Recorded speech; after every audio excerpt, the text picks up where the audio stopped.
Hello offloaders sa Pinas Market, welcome back to my channel. Maraming salamat po sa mga ating bagong subscriber. Sino ka man, maraming salamat. Shout out sa iyo dyan. Comment na lang kung napanood mo tong video.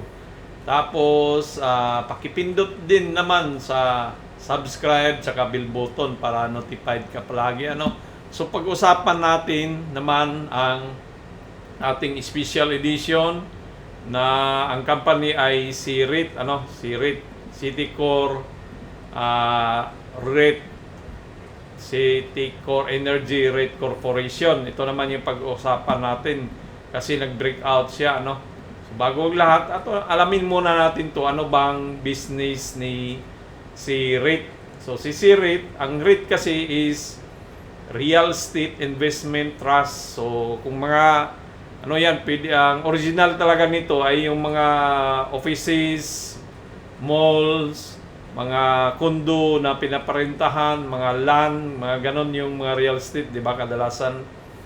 So, ito ay nag-iisa to siya ngayon. Parang meron na rin yata, yung kay Villar, meron din si Villar eh. So, ito si Energy, kuryente naman siya, si City Core o si REIT, mga renewable na source of kuryente ang kanyang mga So wholly owned power generation company established in the Philippines, blah blah blah. Source resources such as sun and wind, so renewable ang kanilang. So meron silang one solar plant, tapos merong 13 land parcel lease, parang lupa yata pinarentahan nila, parang ganon eh. So yan yung profile nila, So magandang to si REIT eh. So ito dito, kung ikaw isang OFW sa Middle East na nag-iipon so na gusto mo yung ipon mo na hindi lamang na nakaipon, nakatulog lang, gusto mo na medyo lumago din, tumubo. Isa sa maganda na habang mura pa, bago pa, 'di ba? Mura pa siya ay itong si REIT City Core. Paano ka kikita dito sa si REIT, So nagsusupply to siya ng kuryente. So ibig sabihin, kinakailangan ng mga tao ang sinusupply niya, kasi kuryente. So si REIT nagsusupply siya ng kuryente, tapos ibinibinta niya yan doon sa buong bansa ng Pilipinas through sa pamagitan ng National Grid Power Corporation, yung nagmamanage ng kuryente sa buong Pilipinas, di ba? Kasi si REIT meron siyang meron siyang mga solar na dito meron siya dito sa Clark, yan, meron siyang solar plant sa Clark, so nagpo-produce to ng kuryente, so sinusupply niya sa Luzon, yan siya tapos yun yung niya, nakakonect siya sa NGCP, National Grid Corporation of the Philippines. So ito yung nagmamanage ng kuryente ng Pilipinas, So meron talagang income si REIT. So kung titingnan natin si REIT na yung kanyang financial niya, so kasi dito ka kikita tingnan mo. So nung una nag-umpisa siya 2019, solar and wind energy, tapos 2020, 21, nagkaroon na siya ng leasing, yung lupa na pinaparentahan niya. Tapos yan. So lumaki yung niya, So lumaki yung kinita niya, more on dito sa leasing siya kumikita ng malaki eh. Tapos yung dividends, yan, lumalaki din. So, ito yung kadalahinan na yung pira mo dito sa REIT ay kikita ka. So, panoorin mo to bago ka umalis, maintindihan mo, ayan, So, kung hindi ka pa nakapag-subscribe, mag-subscribe ka. So, si REIT, namimigay to sila ng dividendo. Ano bang ibig sabihin ng dividendo?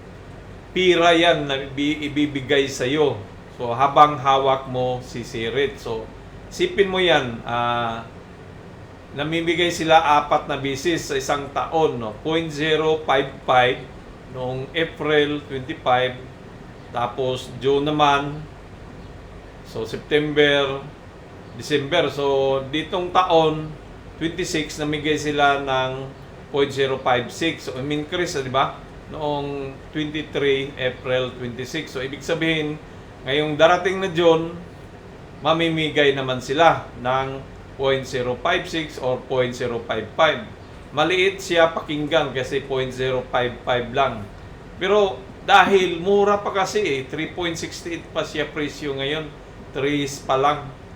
So, ibig sabihin yan, yung pira mo dito binili, so, kunwari, example na lang natin na gusto mong bilhin, meron kang 10,000 pesos. Yan.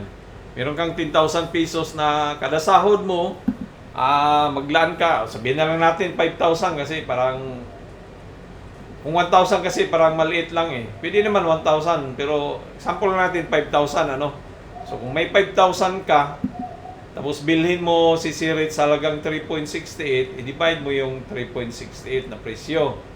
Yan, divide mo. So, meron kang 1,358 na share. Ang dito ni Sirit kasi, maliit pa lang to siya. So, mura kasi 3 eh. So, ang board lot nito, yung ibig sabihin ng board lot, yung minimum na pwede mong bilhin is every 100 or 1,000. Hindi ko na kung nakita natin. Pero parang gano'n eh, mga every 100 to. So, malaki lang natin every 100. So, ibig sabihin yan, itong 58.69, hindi mo pwedeng bilhin kasi butal siya, di ba? Hindi siya buo. So, ang pwede mong bilhin na lang is 1,300 kung every 100 yung board lot niya, minimum. Kung every 1,000 naman, so 1,000 lang mabili mo. Pero parang every 100 to eh, na pwede mong bilhin. So, ibig sabihin yan, yung 5,000 mo, mayroon ka ng hawak na 1,300 na share. Tapos, namimigay siya ng 0.056. So, i-multiply mo to siya ng 0.056. 0.56. So, yan yung matanggap mo na pira, 72 pesos. So, yung 5,000 mo, tumubo na siya ng 72 pesos after ng 4 na buwan kasi quarterly to siya may mimigay eh. So, ibig sabihin, sa isang taon, makatanggap ka ng 4 na bisis na 72.5 sa 1,000, sa 5,000 na pira mo. So, multiply mo siya ng 4. So, maging 291 na ang kinita ng pira mo ng 5,000. So, yung initial mo na binili, 5,000. So, naging na siya? 5,291, di ba? So, saan ka pa? Kumita ka ng 291. Divide mo ng 5,000, magkano ba interest na tinubo? So, tumubo siya ng 5%. So, 5.82% ang tinubo ng 1,000 ay yung 5,000 pesos mo. Which is, kung sa bangko lang yan, yung pera mo, tutubo siguro, baka 1% lang, maliit lang, di ba? So, mas malaki pa rin dito ang tutubuin ng pera mo. Mas malaki pa kikitain. Kasi, hindi lang naman dividends lang ang kikitain mo dito eh. Paano pag umangat yung presyo nung binili mo, di ba? Murari, dito ka nakabili. Sa dos mo nabili siya. Tapos naging 3. Umangat, di ba?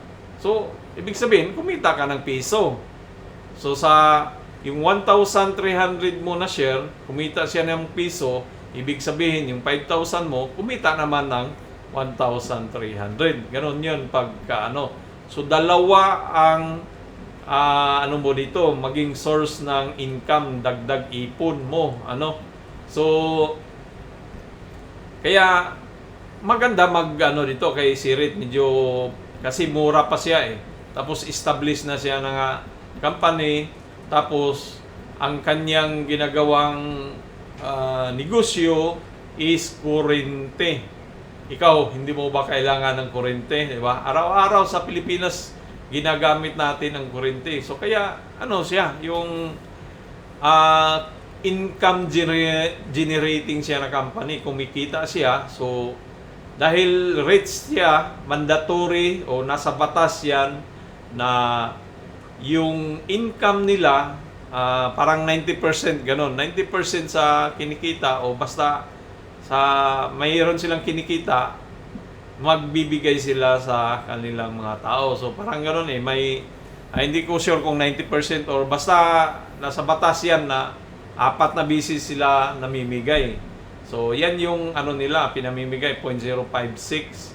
So which is almost 6% din sa pira mo nakikitain, di ba? So tingnan natin si Sirit, anong ginawa niya ng presyo. So, noong pala, tapos, kunwari, bago ka lang, hindi ka pa nakapag, wala ka pang tawag niyan, wala ka pang account, paano ka ba tawag nito, paano ka bibili? So, kung gusto mo bumili, meron tayong videos dito na account, paano mag-open account, So, search mo lang sa YouTube natin, meron tayong diyan. Kasi may mga broker na, ang broker is paano mag-open ng Metro Bank account. Yan sila. Tapos, meron ding si Cool. Ito, panoorin mo to yung videos na to. Hanapin mo lang yan. Video ni Cool at saka ni Metro Bank. Para maano mo kung paano mag-open ng account. Kasi, para mabili mo si tawag niyan, ito si Sirit, kailangan mo ng mga broker. So, merong mga broker sa Pilipinas na mga bangko. Ito si BDO Securities na ginagamit ko. Broker ko din yan siya. Siya yung isa sa broker ko, So, tulad niya, BDO Securities, yan sila. Yun yung mga broker dito. Magbukas ka ng pwede ka magbukas ng account diyan. Sila yung mga broker natin. Tapos meron din may isa pa na broker ko, si First Metro. 3 pala broker ko. So yan sila, First Metro. Si Metro Bank yan. So pwede mong gawing broker. Tapos ito, si Call Financial, broker din to. So kaya panoorin mo tong videos na yan para malaman mo paano mag-open ng account kung bago ka pa lang sa investment ng stocks, ay para malaman mo. So dito kasi pag nag-invest ka dito, ikaw lang mismo wala kang ibang walang ahente, basta may broker ka lang, may pera ka, may internet, may cellphone, o may computer, laptop, solve na yan. Tapos ikaw lang bahala. Patakbuhin mo, nood ka lang ng YouTube para malaman mo paano mag-stock, anong mga magagandang stock bilhin, ganon. So tuloy tayo. So tulad nito, si Rich, si Citycore, last nating vlog sa kanya ay sabi natin dito, pwedeng dumiretso yan basta ma-break niya tong kulay blue na yan, yung 3.57 na break niya, Tapos pwede ding mag-down kasi nasa up na siya sa trend line natin.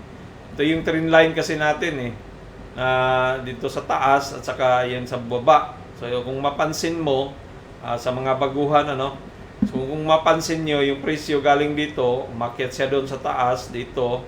Tapos bumaba naman siya diyan Tapos umakyat ulit diyan. Tapos pagdating diyan bumaba naman Tapos umakyat ulit.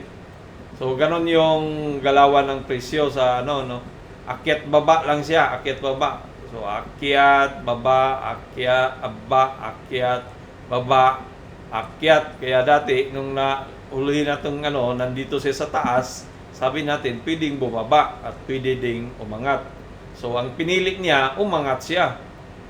Kasi, dahil ay maganda ang kanyang earning reports. So, kumita siya. So, ngayong araw na to, mayroong 9 million na share na binili ng mga foreigners. So, ibig sabihin ito, pinasok siya ng foreigners. Sa araw lang to, hindi yung dito. Kaya, humataw siya, So, ito yung nakaganda pag ganito yung ano mo na natimpuhan mo siya na umataw siya, may volume, aangat siya, ano. So, na-break niya yan. So, itong blue na to, maging support na natin yan, dating resistant, ano. So, titingnan natin dito sa, kung sa next week, tuloy-tuloy ba rin to, kung magkaroon ba siya ng isang kandila pa dyan, para bullish na bullish talaga. So, ito talaga, bullish to eh. So, ang ano ko dito is, pwede namang magbintahan sa Lunes, pero dapat, no, ngayon sana, kung may gustong take profit, nagbinta na, pero wala eh. Wala tayong nakitang week eh. Buong kandila siya, bullish na bullish. So, sa Lunes, abangan natin to, anong gagawin niya. So, kung saan patungo to si REIT, ano. So, kung nakabili ka dito kay REITs, dito ka banda nakabili, kumita ka ng 4%. So, 3.51, 3.68. So, yung pira mo, tumubo siya ng 4% sa isang araw lang kung dito ka nakabili, ano. So, yan yung ano, so yung ipon mo na 5,000, lumago siya, di ba? Kasi umangat eh. So, kung nabili mo siya dito ng 5,000, tapos umangat ng 5%, so that is 200, di ba? Yung 5,000 mo, tapos kumita ng magkano, ilang porsyento ba? So, kumita siya ng almost, sabihin na natin 5% para madali. Multiply mo ng 0.05. So, kumita siya ng 250 pesos. Sa 5,000 lang yan na pinag-usapan natin. So, paano kung may 10,000 ka? Dalawang bisis, maging 500. Paano kung may 20,000 ako? So, multiply mo lang to naman yan. So, 1,000 na yung kinikita mo ng ano mo, yung 20,000 mo, di ba?